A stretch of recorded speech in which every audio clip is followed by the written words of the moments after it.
Hai teman-teman, selamat datang di channel Catatan Daniel, tempat kita ngobrolin investasi dan saham dengan gaya yang santai namun tetap berbobot.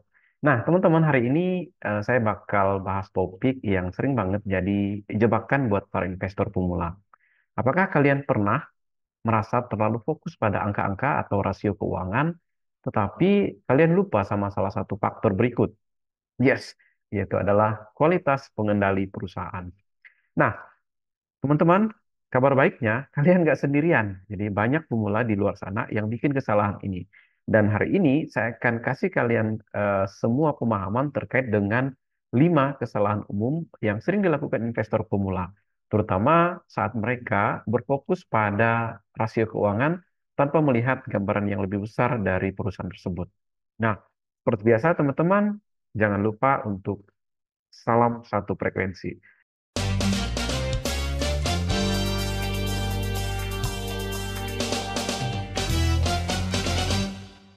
Kesalahan yang pertama adalah menganggap rasio keuangan sebagai segalanya.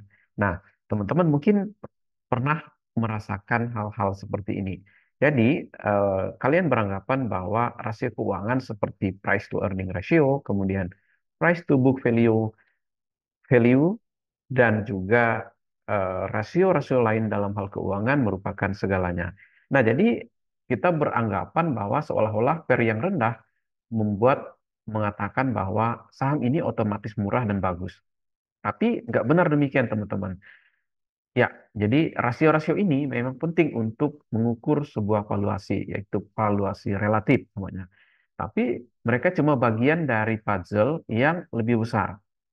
Jadi, kalau kita cuma fokus pada angka-angka ini atau pada rasio-rasio ini, kita akan kehilangan gambaran besar kualitas manajemen dan pengendali perusahaan. So, rasio keuangan bagus bukan jaminan perusahaan dikelola dengan baik. Ingat teman-teman, angka bisa menipu kalau kita nggak sandingkan dengan analisa yang bersifat kualitatif. Nah, kesalahan yang kedua teman-teman, lupa memperhatikan pengendali perusahaan.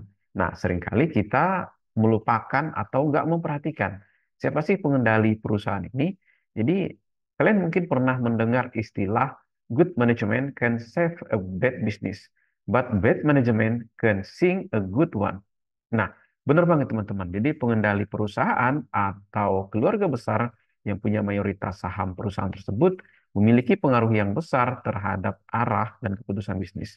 Bayangkan teman-teman, seberapa sering kita melihat kasus bahwa perusahaan-perusahaan yang punya laporan bagus, tetapi kemudian tersandung skandal atau salah kelola karena manajemen yang nggak kompeten.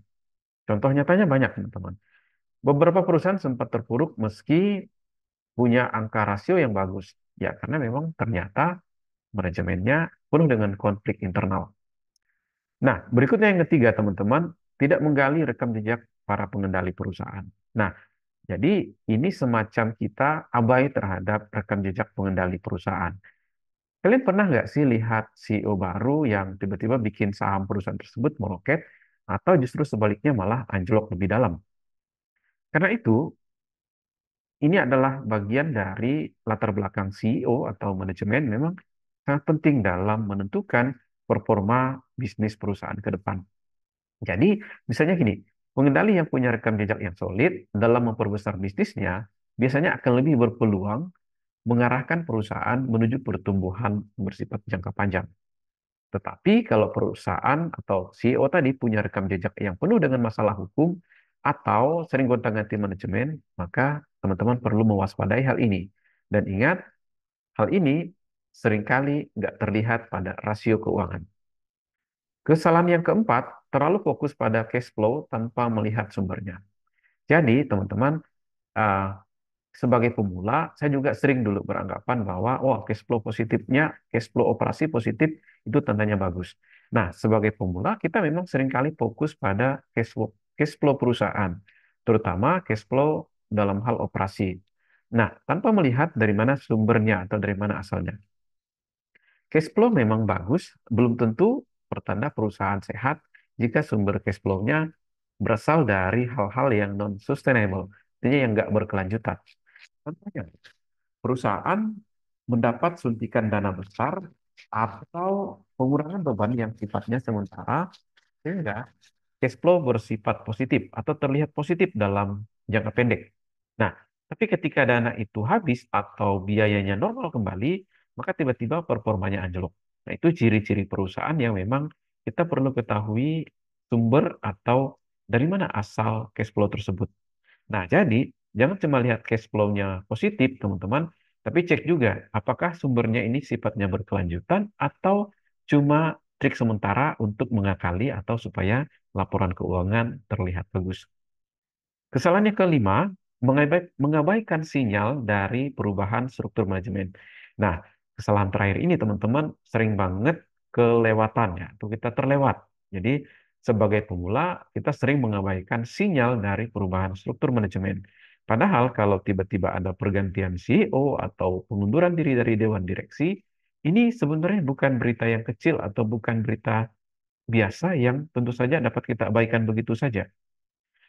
Penggantian atau pergantian pimpinan atau manajemen seringkali menjadi sinyal bahwa di perusahaan tersebut ada sesuatu yang salah atau terjadi perubahan strategi besar yang bisa mempengaruhi jalannya sebuah bisnis. Karena memang membeli saham itu seperti kita membeli sebuah bisnis. Jadi, perhatikan perubahan struktur ini karena mereka bisa menjadi indikator bahwa arah bisnis mungkin sedang berubah. Entah arahnya ini ke arah yang lebih baik atau justru ke arah yang sebaliknya. Nah, teman-teman, itu dia 5 kesalahan umum yang sering dilakukan oleh investor pemula, terutama ketika terlalu fokus pada angka-angka dan seringkali kita mengabaikan aspek kualitatif seperti pengendali perusahaan. Jadi buat kalian yang masih bingung atau punya pertanyaan tentang investasi, bisa nih langsung aja tulis di kolom komentar dan saya bakal senang banget untuk berdiskusi bersama kalian. Dan teman-teman jangan lupa untuk like video ini, subscribe ke channel Catatan Daniel, dan nyalakan lonceng notifikasi supaya kalian nggak ketinggalan analisa-analisa terbaru yang menarik dari channel Catatan Daniel.